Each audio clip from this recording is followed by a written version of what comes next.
Čaute. Chcel by som ešte urobiť také záverečné video k tomu opinelu. Toto je teda ten konkrétny kus číslo 8 uhlíkovej oceli. A toto je 9 v nereze. Chcel by som ukázať rozdiel medzi tým výbrusom, ktorý som na tom časom keby spravil. Netvrdím, že ten výbrus je dobrý alebo zlý, ale ako som to proste dopracoval, by som to tak nazval. A toto je tovarenský výbrus. Takže ukázal by som, že ako to reže. Nebrusil som ho. Ako asi všetky opinely, čo mi zatiaľ prišli, tak to ostrie na tej čepeli bolo dosť také nedotiahnuté, by som to povedal. Tu na v týchto častiach boli úseky, ktoré boli poprehadzované, tak som to pozražal na keramickej tyčinke. A ešte som to trošku obtiahol na koži, ale iba trošku. Takže to v podstate tovarenský výbrus. A ten rozdiel je tam dosť dramatický oproti tomuto, ktorý som používal roky, používam a je mierne zakonvexený. Zakonvexené to ostrie.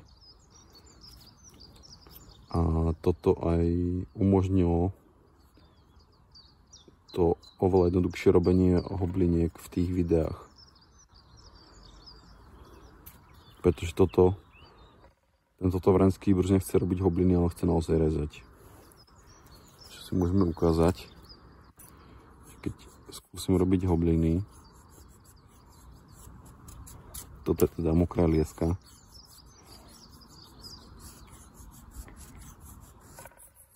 Tak vidíte, že môžem sa snažiť, ale aj tak mi to moc nejde. Keď skúsim tento, tak vidíte, že je to úplne žiaden problém.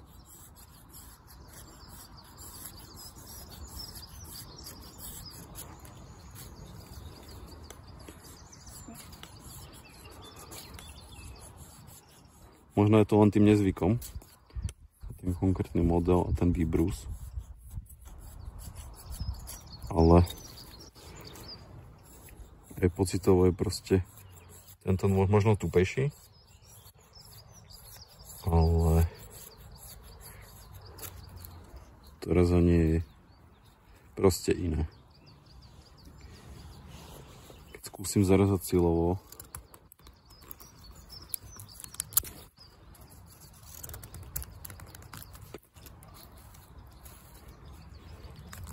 tak to je proste brutál. Hej. To reže neskutočné kusy. Netvrdím, že tento nereže, ale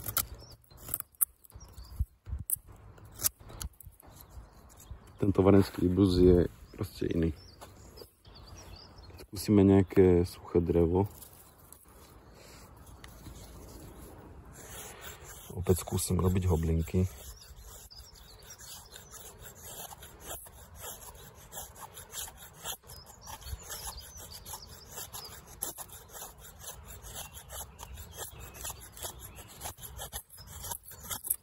Toto drevo není nič moc na to.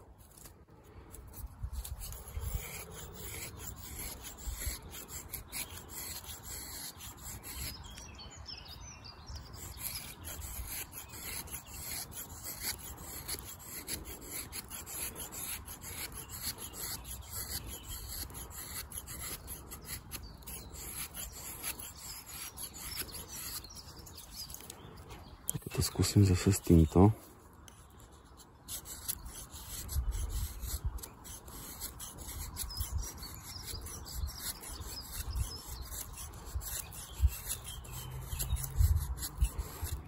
Ten nôž má tendenciu buď nerezať, alebo buď ísť po povrchu, alebo okamžite ísť do hĺbky.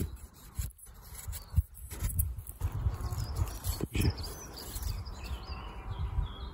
tak. akože ten rozdiel nie je moc dôležitý pre ľudí, čo si naozaj chcú niečo nakrájať v prírode, v lese. Možno je to dokonca pre nich lepšie s týmto verenským výbrusom.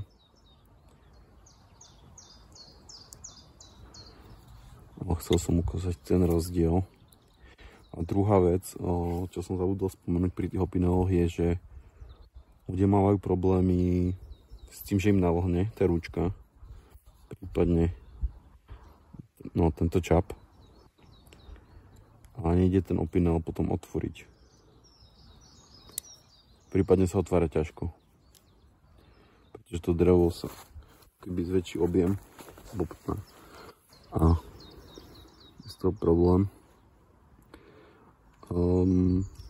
Nemusí to byť ani až tak, že zmoknete, ale stačí, aby ste sa napríklad spotili a mali ho na tele niekde vo vrecku, tak aj to pocítite ten rozdiel v tom otváraní toho loža.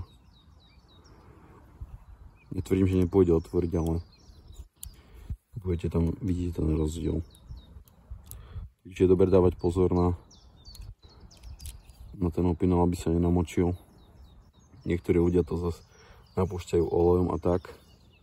A neštudoval som to, nehľadal som o tom nič, pretože to neplánujem s tým robiť.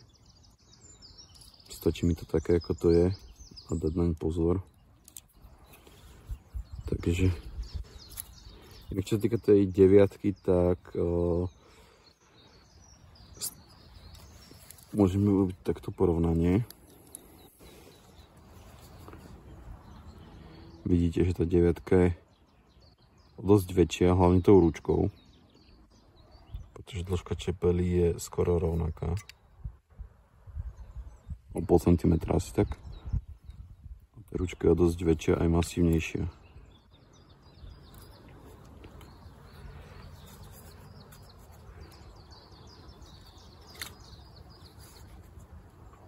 Mne tá 8 teda vyhovuje lepšie, musím povedať. Pretože tá 9 sa už nedá držať tými prstami tu až tak dobre. Celkovo mi už príde taká príliš veľká. Taktiež kvôli tej vyššej tej čepeli sa s ňou horšie manevruje v tom materiále pri rezaní. Takže za mňa tá 8. A chcel som si skúsiť samozrejme aj tú 9 a nie je to nejaké extra drahé, takže si človek môže kľudne kúpiť viac tých opinelov a vyskúšať si. Takže opinel určite odporúčam, za mňa asi najlepšie zlatvoráky, čo sú. Ak teda sa nepohybujete v nejakých prostrediach s veľkou vlhkosťou alebo niekde, kde neustále prší.